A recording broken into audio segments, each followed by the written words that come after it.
مودت سے ہم لے رہے ہیں، تو جو تربیت، جو ان کے دودھ کا اثر، وہ آج بھی ہمیں سامنے نظر آ ہے انشاءاللہ، اور تا قیامت زندہ ہے۔ یعنی اگر خواتین نے امر ہونا ہے تو پھر حضرت ام البنین کی جیسے اپنے اندر اعمال پیدا کریں، اپنے اندر جی بے شک۔ محترمہ سحر زیدی صاحبہ، جب آپ شادی ہونے کے بعد تشریف لاتی ہیں تو اب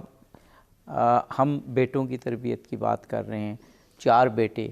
اور پھر بیٹے بھی ایسے کہ حضرت عباس علمدار نے خواہش ظاہر کی کہ ان کے پہلے بھائی شہید ہوں اور پھر وہ بعد میں شہید ہوں،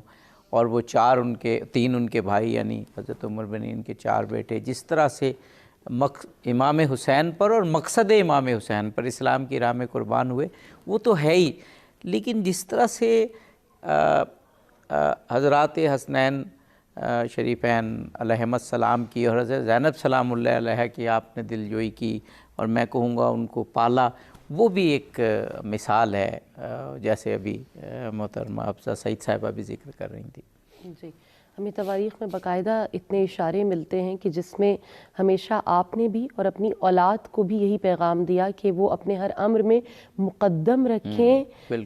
جناب حسنین کو اور جناب زینب ام کلثوم کو۔ ایک نسبت بھی ہے رسول اللہ سے، اور پھر جس کے بیٹے ہیں فرمایا وہ سیدۃ النساء العالمین ہیں، یعنی چاہ کر بھی میرا ان سے کوئی مقابلہ نہیں ہو سکتا کہ جس ماں کے وہ فرزند ہیں۔ اور جیسا کہ آپ نے کہا کہ یہ ان کی تربیت ہے جو ہمیں ہر مرحلے پر نظر آتی ہے، چاہے وہ آپ کی وہ خیال رکھنا جناب عباس کا امام حسین کے لیے ہر مقام پر، جب ہم دیکھتے ہیں کہ آپ کربلا تک پہنچتے ہیں تو وہاں پر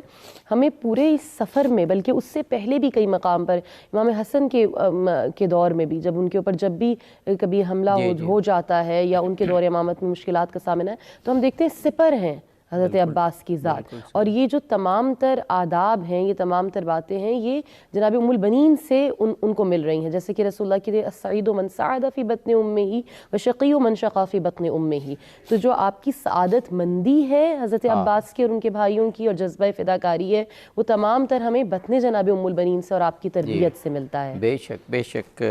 محترمہ حفصہ سعید صاحبہ، ایک اور بات جو یہاں حضرت ام البنین سلام اللہ علیہ کے حوالے سے سامنے آتی ہے کہ اسلام ہمیں واحد وہ دین نظر آتا ہے کہ تربیت کے سارے سفیر اور اسوہ موجود ہیں۔ اگر بہترین اسوہ ہے تو وہ تو رسول اللہ کی ذات ہے، لیکن اگر بہترین خاندان